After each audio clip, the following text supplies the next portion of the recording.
Welcome to Smalltalk Daily for Tuesday, July 27th, 2010. This morning I wanted to take a look at inserting breakpoints, with the debugger that is, manually with code as opposed to manually with the mouse.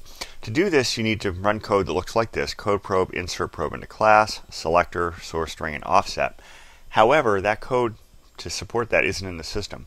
I have a little piece of code I got from Terry Raymond, the original author of the debugger that we use in Syncom Smalltalk, and I have a link to this in the show notes when this gets posted.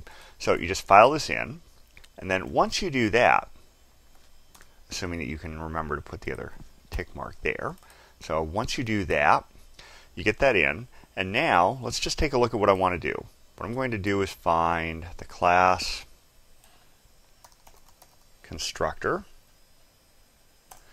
And over here on the class side, I'm going to take this method, determine class to handle. I want to put a breakpoint right at the top of this.